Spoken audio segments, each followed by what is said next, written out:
देवता बोले, हे जगदम्ब, हे महादेवी, हे सर्व सिद्धि विधायिनी, आप देवताओं का कार्य पूर्ण करने वाली हैं, इसीलिए हम सभी आपको सदा प्रणाम करते हैं। हे भक्त वत्सले, आप हर प्रकार से देवताओं का कल्याण करें। आपने मैना का मनोरथ पूर्ण किया है, अब शिव का भी मनोरथ पूर्ण करें। ब्रह्मा जी बोले, इस प्रकार भगवान विष्णु आदि देवता शिवा की स्तुति कर, उन्हें प्रणाम करके उनकी परम गति की प्रशंसा करते हुए अपने अपने धाम को चले गए। हे नारद, नीलकमल के दल के समान कांतिमयी उन श्यामा भगवती को उत्पन्न हुआ देखकर मैना परम प्रसन्न हो गई। उस दिव्य रूप को देखकर गिरी प्रिया मैना को ज्ञान प्राप्त हो गया। वे उन्हें परमेश्वरी जानकर अत्यंत हर्षित होकर उनकी स्तुति करने लगी। मैना बोली, हे जगदम्बे, हे महेश्वरी, हे अंबिके, आपने बड़ी कृपा की, जो सुशोभित होती हुई मेरे सामने प्रकट हुई। हे शिवे, आप संपूर्ण शक्तियों में आदि शक्ति तथा तीनों लोकों की जननी है। हे देवी, आप भगवान शिव को सदा ही प्रिय हैं तथा संपूर्ण देवताओं से स्तुत और पराशक्ति हैं। हे महेश्वरी, आप कृपा करें और इसी रूप से मेरे ध्यान में स्थित हो जाएं और अब मेरी पुत्री के समान प्रत्यक्ष रूप धारण करें। ब्रह्मा जी बोले, हे नारद, पर्वत पत्नी उन मेना की यह बात सुनकर शिवा देवी अत्यंत प्रसन्न होकर उन गिरी प्रिया से कहने लगी। देवी बोली, हे मैंने, आपने पहले तत्पर होकर मेरी बड़ी सेवा की थी। उस समय आपकी भक्ति से अत्यंत प्रसन्न होकर वर देने के लिए मैं आपके पास आई हूँ। वर मांगिए। मेरी इस वाणी को सुनकर आपने वह वर मांगा था। हे महादेवी, आप मेरी पुत्री हो जाएं और देवताओं का हित साधन करें। तब मैं आपको आदर पूर्वक वह वर देकर अपने धाम को चली गई। हे गिरी कामिनी, अब समय पाकर मैं आपकी पुत्री हुई हूँ। आज मैंने जो दिव्य रूप धारण किया है वह इसीलिए कि आपको मेरा स्मरण हो जाए, अन्यथा मनुष्य रूप में प्रकट होने पर मेरे विषय में आप अनजान ही बनी रहती। अब आप दोनों पुत्री भाव से अथवा दिव्य भाव से स्नेह पूर्वक मेरा निरंतर चिंतन करते हुए मेरे परम पद को प्राप्त हो जाएं। मैं पृथ्वी पर अद्भुत लीला करके देवताओं का कार्य सिद्ध करूंगी, भगवान शंभु की पत्नी होंगी और सज्जनों का उद्धार करूंगी। ब्रह्मा जी बोले, ऐसा कहकर अंबिका शिवा मौन हो गई और उसी क्षण माता के देखते देखते अपनी माया से प्रसन्नता पूर्वक नवजात पुत्री के रूप में हो गई। यहाँ पर यह अध्याय पूर्ण होता है। यहाँ से सातवां अध्याय प्रारंभ होता है। इस अध्याय में देवी पार्वती का नामकरण और उनकी बाल लीलाएं एवं विद्या अध्ययन का वर्णन किया गया है। ब्रह्मा जी बोले, हे नारद, तदनंतर मैना के सामने महातेजस्वी कन्या होकर वे लौकिक गति का आश्रय लेकर रोने लगी। हे मुनि, उस समय प्रसूति गृह की शैया के चारों ओर फैले हुए उनके महान तेज से रात्रि के दीपक शीघ्र ही कांतिहीन हो गए। उनका मनोहर रुदन सुनकर घर की सब स्त्रियां प्रसन्न हो गईं और शीघ्र ही प्रेम पूर्वक वहां चली आईं। तब अंतःपुर के दूत ने देव कार्य संपन्न करने वाले कल्याणकारक तथा सुख देने वाले पार्वती जन्म को शीघ्र ही पर्वतराज को बताया। पुत्री जन्म का समाचार सुनाने वाले अंतःपुर के दूत को न्यौछावर रूप में देने हेतु उन पर्वतराज के लिए श्वेत छत्र तक अधेय नहीं रहा। तत्पश्चात पुरोहित और ब्राह्मणों के साथ गिरिराज वहां गए और उन्होंने अपूर्व कांति से सुशोभित हुई उस कन्या को देखा। नील कमल के समान श्याम वर्ण, सुंदर कांति से युक्त तथा अत्यंत मनोरम उस कन्या को देखकर ही गिरिराज अत्यंत प्रसन्न हो गए।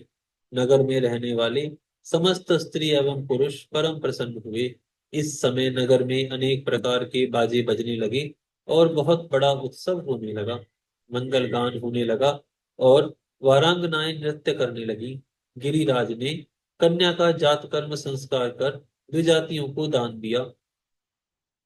उसके बाद दरवाजे पर आकर हिमाचल ने महान उत्सव मनाया और प्रसन्न चित्त होकर भिक्षुओं को बहुत सा धन दिया। तदनंतर हिमवान ने शुभ मुहूर्त में मुनियों के साथ उस कन्या के काली आदि सुखदायक नाम रखे। उन्होंने उस समय ब्राह्मणों को प्रेम तथा आदर पूर्वक बहुत सा धन प्रदान किया और गान पूर्वक अनेक प्रकार का उत्सव कराया। इस प्रकार उत्सव मनाकर बार बार काली को देखते हुए सपत्नीक हिमालय अनेक पुत्रों वाले होने पर भी बहुत आनंदित हुए। देवी शिवा गिरिराज के घर में वर्षा के समय देवी गंगा के समान तथा शरद ऋतु की चांदनी के समान बढ़ने लगी।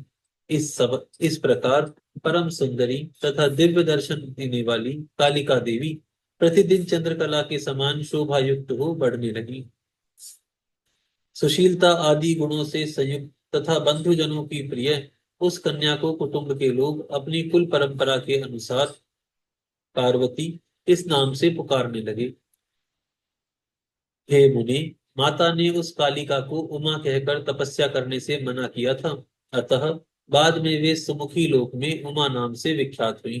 पुत्रवान होते हुए भी पर्वतराज हिमालय सर्व सौभाग्य युक्त उस पार्वती नामक अपनी संतान को देखते हुए तृप्त नहीं होते थे, क्योंकि हे मुनीश्वर, बसंत ऋतु में नाना प्रकार के पुष्पों में रस होने पर भी भंवरा बलि आम के बौर पर ही विशेष रूप से आसक्त होता है।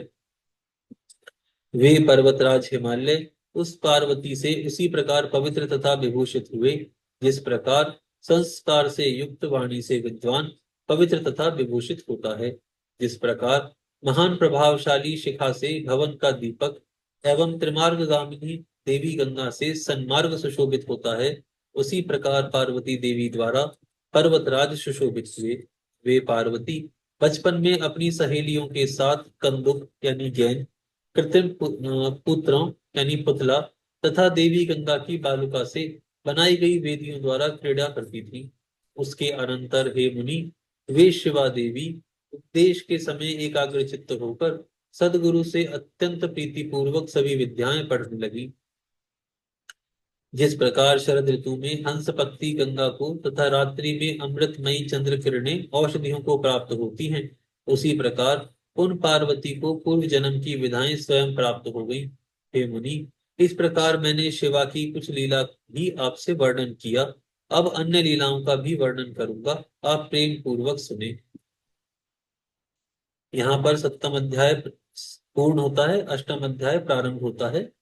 इस अध्याय में नारद मुनि का हिमालय के समीप गमन, वहां देवी पार्वती का हाथ देखकर भावी लक्षणों को बताना, चिंतित हिमवान को शिव महिमा बताना तथा भगवान शिव से विवाह करने का परामर्श देने का वर्णन किया गया है। ब्रह्मा जी बोले, हे नारद, एक समय की बात है, आप शिव जी से प्रेरित होकर प्रसन्नता पूर्वक हिमालय के घर गए।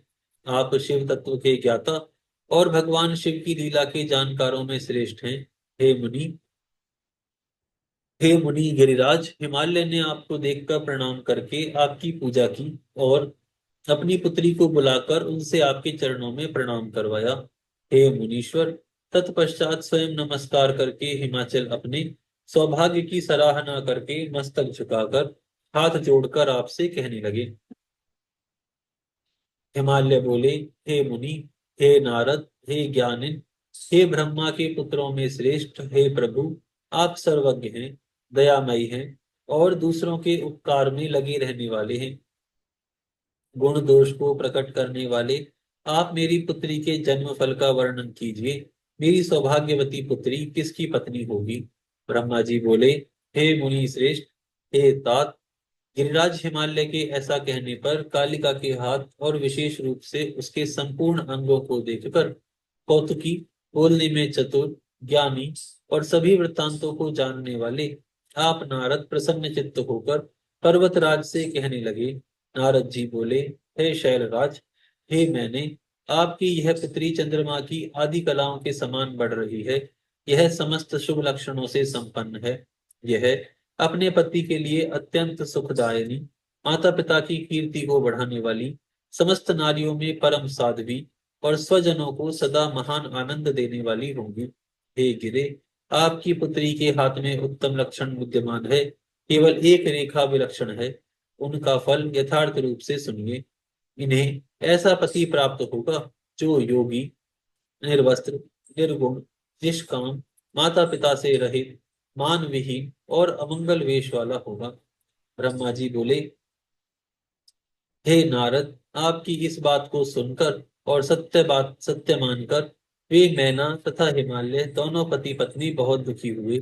परंतु हे मुनि, जगदम्बा शिवा आपके इस प्रकार के वचन को सुनकर और इन लक्षणों से युक्त उन भगवान शिव को मानकर मन ही मन अत्यंत हर्षित हुई। नारद जी की बात कभी झूठ नहीं हो सकती, यह सोचकर वे शिव के युगल चरणों में संपूर्ण हृदय से अत्यंत स्नेह करने लगी।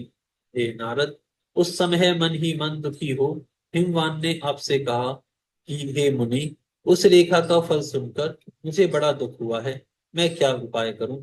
हे मुनि, यह सुनकर महान कौतुक करने वाले और वार्तालाप विशारद आप मंगलकारी वचनों द्वारा हिमाचल को हर्षित करते हुए कहने लगे। नारद जी बोले, हे गिरिराज, आप स्नेह पूर्वक सुनिए। मेरी बात सच्ची है, वह झूठ नहीं होगी। हाथ की रेखा ब्रह्मा जी की लिपि है, निश्चय ही वह मिथ्या नहीं होती। हे शैल, इनके पति वैसे ही होंगे, इसमें संशय नहीं है। परंतु आप इसके उपाय को प्रेम पूर्वक सुनिए, जिसे करके आप सुख प्राप्त करेंगे। उस प्रकार के वर तो लीला रूपधारी प्रभु शिव ही हैं। उनमें समस्त कुलक्षण सद्गुणों के समान ही हैं। समर्थ पुरुष में दोष दुख का कारण नहीं होता, असमर्थ में ही वह दुखदायक होता है। इस विषय में सूर्य, अग्नि और देवी गंगा का दृष्टांत जानना चाहिए। इसीलिए आप विवेक पूर्वक अपनी कन्या शिवा को भगवान शिव को अर्पण कीजिए। भगवान शिव सर्वेश्वर, सबके सेव्य, निर्विकार, सामर्थ्यशाली और अविनाशी हैं। विशेषतः वे तपस्या के वश में हो जाते हैं, तपस्या से वश में हो जाते हैं। अतः यदि शिवा तप करें तो शीघ्र ही प्रसन्न होने वाले वे भगवान शिव उन्हें अवश्य ग्रहण कर लेंगे। सर्वेश्वर भगवान शिव सब प्रकार से समर्थ तथा वज्र यानी लेख का भी विनाश करने वाले हैं। ब्रह्मा जी उनके अधीन हैं तथा वे सबको सुख देने वाले हैं। आज यहाँ विराम करते हैं, फिर कल से प्रारंभ करेंगे।